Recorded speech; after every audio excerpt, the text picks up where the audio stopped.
guys! Welcome back to my YouTube channel! So again, it's me, Jane and John. So kung bago lang po kayo dito, hello po sa inyong lahat at mag-like and subscribe na po tayo. So you'll become more updated whenever I post new videos. At ayun nga kanina is nagpunta kami ng munisipyo kasi kumuha kami ng marriage license. So, ito yung mga kakailanganin mo kung sakaling kukuha ka ng marriage license. Yes. Ano ba, baby? Sabihin mo na! Ano pa kuha natin? Yeah, ano pa kuha natin? Kailangan meron tayong Senomar. Ano ba yung Senomar? Yung Senomar is a certificate na wala kang asawa kahit saan ka mang lupalot ng mundo. Yan, So, nirequest namin siya through online. Tapos, yan, may courier lang. At least 200 plus ata. O 400 yung ano. Mas okay na mag-request na lang kayo kaysa pumunta pa kayo sa mismong PSA, ano ba? NSO. PSA. Oo, the NSO. PSA na. Oo, yun. Kaysa pumunta pa kayo doon sa mismong Office na building or office. So, mag-request na lang kayo through online. So, ayan. Parang 1 week ba bago dumating? 1 week pa. Oo.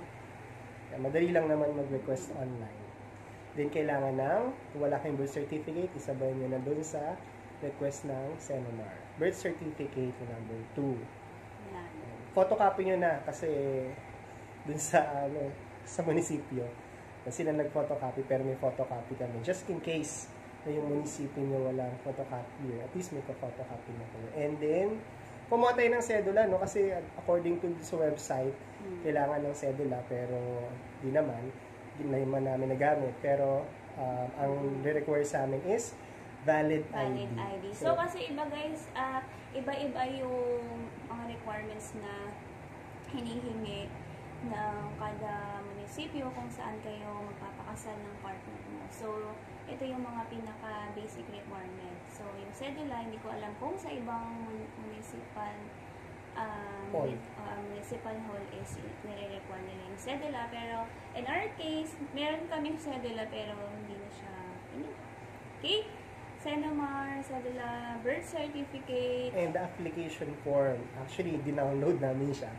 Sabi, wag daw download dahil merong form na available doon sa munisipyo. Pero since na nasagutan naman namin na yun yung pinansa namin at tinype na lang no clerk doon sa Office of the Civil Municipal Civil Registrar. Yun. Meron pa ba, babe, na nakalimutan tayo? Ballpen!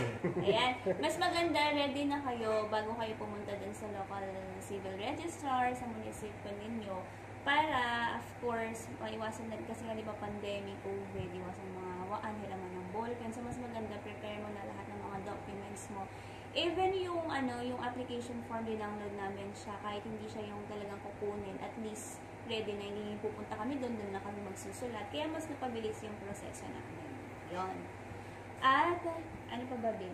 At magbabayad kayo ng seminar fee na 100 and 400 for application ng license. 120 days ata yung expiration upon receiving yung license ng marriage. Yeah, that's correct. Pero pa, Bin, di ba, after natin pumunta sa after natin pumunta kami doon sa Office of Nutrition Population. Yan, nag-inquire kami with regards to kung kailan yung aming seminar ng about family planning, about marriage, kung kami ba ihanda na. So, anong gagawin nyo kapag hindi kayo nagkaroon ng anak? Yes. So, yung mga responsibility as husband and wife, mga ganun ba? So, ayun, mas makilala niyo pa yung isa't isa. Tapos, mayroon itong form na pinasagutan sa amin. So, supposedly, dapat seminar yun, no? Kaya lang parang pinasagutan na lang siya sa atin. Yes, pero nagpa-seminar din naman through online.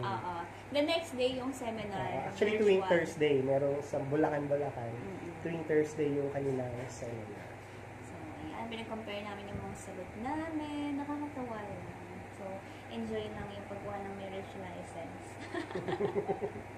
Yeah, tapos after 10 days, 10 working days or 6 working days, after nung seminar, magiging available yung aming lisensya. Tapos isasapit namin yon kasama yung tawag ng kasal sa simbahan. Kasi siya ay galing sa ibang parish. Ganun yun. Pag galing ka sa ibang parish, kailangan mong nag-ask ng permission dun sa parochial priest or dun sa pinaka-parish na pinagalingan mo. Yeah. So, ayun lang guys. Kung meron kayong mga questions na hindi namin nabanggit sa aming video today, huwag na lang po kayo lang kalimutan na ilagay sa comment section ng ating yung mga katanungan para masagot po namin ang inyong mga questions. So, yun lamang po. Maraming salamat to you, my partner. Thank you guys for watching. Bye po! Closed doors, I'm a fool for your love.